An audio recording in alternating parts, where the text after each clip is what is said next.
Hello students. आज इस biochemistry और फिजियोलॉजी क्लास में हम जिबरेलिन के फिजियोलॉजिकल रोल क्या क्या हैं और या फंक्शंस क्या क्या हैं उसके बारे में पढ़ेंगे।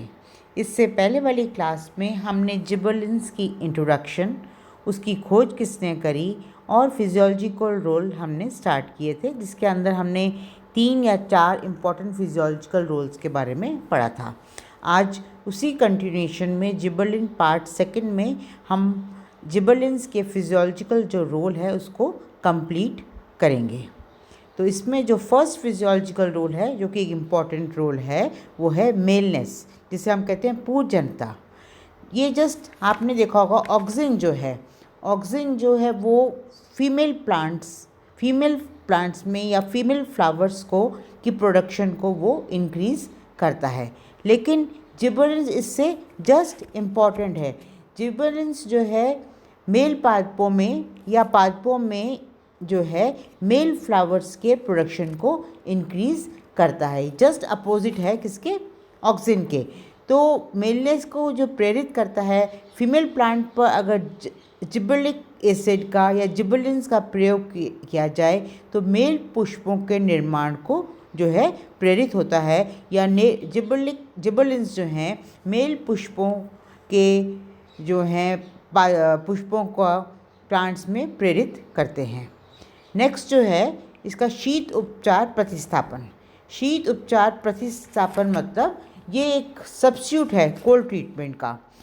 कुछ बाइनियल्स द्विवर्षीय पौधे जो हैं उनको जो है 0 से 10 डिग्री सेंटीग्रेड यानी लो टेम्परेचर की रिक्वायरमेंट होती है। किसके लिए? पुष्पन के लिए या फ्लावरिंग के लिए। ऐसे द्विवर्षीय पादपों को हम अगर जिबरेलिन्स का जो उपचार देते हैं तो उनमें ये लो टेम्परेचर ट्रीटमेंट की रिक्वायरमेंट नहीं होती। तो जिबरेलिन्स के उपचार से जो बाइनियल्स या द्विवर्षीय पौधे हैं उनको लो टेम्परेचर के बिना ही उनमें पुष्पन हम कर सकते हैं। इसे कहते हैं शीत उपचार का प्रतिस्थापन, यानी ऐसे उन पौधों को जो है लो टेम्परेचर ट्रीटमेंट की रिक्वायरमेंट नहीं होती अगर उन पौधों को जिबरेलिन्स का ट्रीटमेंट दिया जाए। नेक्स्ट जो है प्रसुप्त अवस्था को तोड़ना, जिसे इंग्लिश में कहते हैं ब्रेकिंग ऑफ डॉर्मेंसी। जब हमने ऑक्सिन पढ़ा था तो हमने पढ़ा था कि ऑक्सिन जो है डॉर्मेंसी को यानी प्रसुप्त अवस्था को मेंटेन करता है। कैसे? जैसे मैंने आलू का उदाहरण दिया था कि आलूओं में जो है डॉर्मेंट पीरियड होता है, क्योंकि ये कोशिश होती है कि आलूओं में कलिकाओं का या ट्यूबर्स का जो कलिकाएं होती हैं उनका निर्माण न हो, क्योंकि उसकी मार्केट वैल्यू जो है तभी इंक्रीज़ होती है जब उनमें कलिकाओं का निर्माण नहीं होता। तो आलूओं को जो है डॉर्मेंट पीरियड में रखा जाता है। किसके ट्रीटमेंट से? ऑक्सिन के ट्रीटमेंट से। इसके जस्ट अपोजिट है जिबरेलिन्स जो है वो डॉर्मेंसी को तोड़ने के लिए, ये ब्रेक डाउन करने के लिए उसका प्रयोग किया जाता है। सबसे पहले आपको मैं समझाती हूँ कि प्रस्तुत अवस्था यानी डॉर्मेंसी क्या होती है।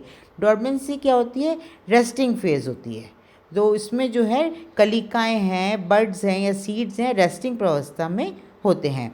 तो जो जिबरेलिन्स द्वारा बर्ड्स को यानी कलिकाओं को, बीजों को जो है उनकी डॉर्मेंसी जो है वो तोड़ी जाती है ताकि उनमें जल्दी अंकुरण हो सके।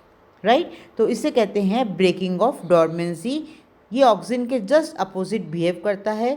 ऑक्सिन जो है डॉर्मेंसी मेंटेन करता है, जबकि जिबरेलिन्स जो है वो कलिकाओं में, सीड्स में डॉर्मेंट पीरियड को तोड़ता है ताकि उनमें सीड्स में जल्दी अंकुरण हो सके और कलिकाओं से जल्दी जो है फ्लावरिंग हो सके।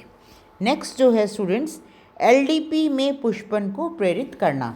एलडीपी मतलब long day plants. Long day plants मैंने आप लोगों को पहले बताया था जिनको लंबे फोटो पीरियड्स माने दिन काल की अवधि जिनको ज़्यादा चाहिए, प्रकाश ज़्यादा लंबे टाइम के लिए जिनको ज़रूरत होती है, उन्हें कहते हैं लॉन्ग डे प्लांट्स। तो अगर लॉन्ग डे प्लांट्स को हम जिबरेलिन्स देंगे, उनको जिबरेलिंस से अगर उनको ट्रीटमेंट करेंगे तो उनके जो लॉन्ग पीरियड्स हैं उनको छोटी प्रकाश अवधि में जो है वो कन्वर्ट किया जा सकता है और छोटी प्रकाश अवधि में कन्वर्ट करके उनमें जल्दी पुष्पन करवाया जा सकता है। इसके बाद है बीजों के अंकुरण को प्रेरण। अब क्या होता है, जिबरेलिंस जो है ये जल अपघटनी एंजाइम्स होती हैं, जैसे अल्फा एमाइलेज है, प्रोटीएज है। ये जो एंजाइम्स होती हैं ये बीजों के अंदर संश्लेषण को, ये बीजों के अंदर जो है संश्लेषित होती हैं। किसके ट्रीटमेंट से?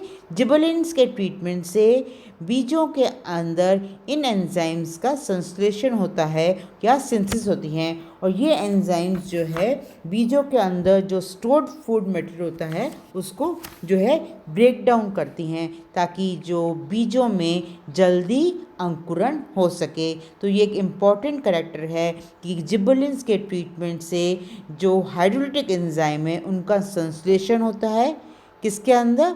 बीजों के अंदर। और जब उनका संश्लेषण होता है तो ये एंजाइम्स जो है स्टोर्ड फूड मटेरियल को तोड़ती हैं ताकि बीजों का जो अंकुरण है जल्दी हो सके। नेक्स्ट जो कैरेक्टर है स्टूडेंट्स, प्रकाश संवेदी बीजों का अंकुरण।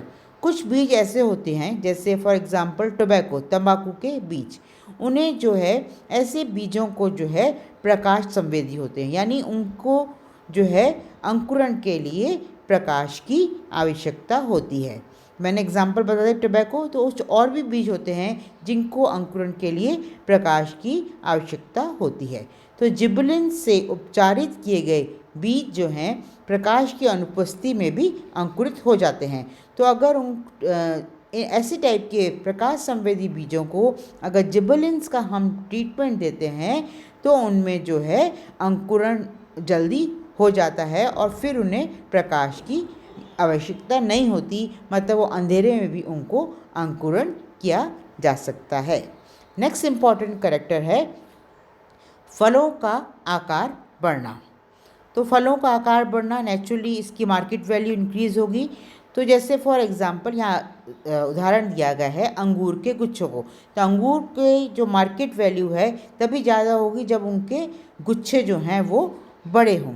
तो जिबरेलिन्स जो है साइटोकाइनिन, जिबरेलिन्स और साइटोकाइनिन्स मिलके ये फलों के आकार को बढ़ाते हैं। जैसे अंगूर के गुच्छों में ट्रीटमेंट दिया जाता है जिबरेलिक एसिड और साइटोकाइनिन्स का, ताकि अंगूर के गुच्छों का साइज़ जो है बड़ा हो सके।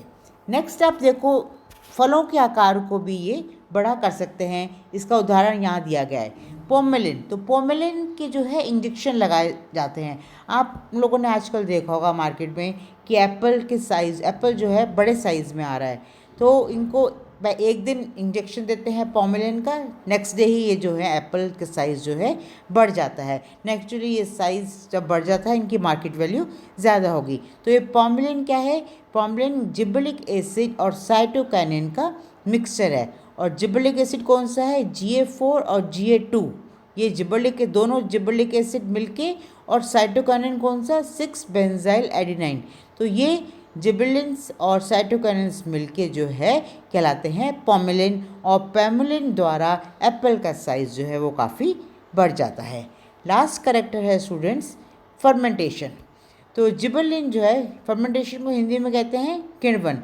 जिबरेलिन जो है फर्मेंटेशन के समय ईस्ट सेल में वृद्धि प्रेरित करता है। तो नेचुरली जब ईस्ट सेल्स की वृद्धि ज़्यादा हो जाएगी तो फर्मेंटेशन तेज़ी से होगा। तो स्टूडेंट्स ये तो मैंने आप लोगों को पढ़ाया जिबरेलिन्स के फिजियोलॉजिकल रोल। इससे पहले मैंने ऑक्सीजन आपको कंप्लीट कर दिया था और यहाँ जिबरेलिन्स कंप्लीट होता है। इसके बाद नेक्स्ट इम्पॉर्टेंट हार्मोन हम शुरू करेंगे साइटोकाइनिन्स। Thank you.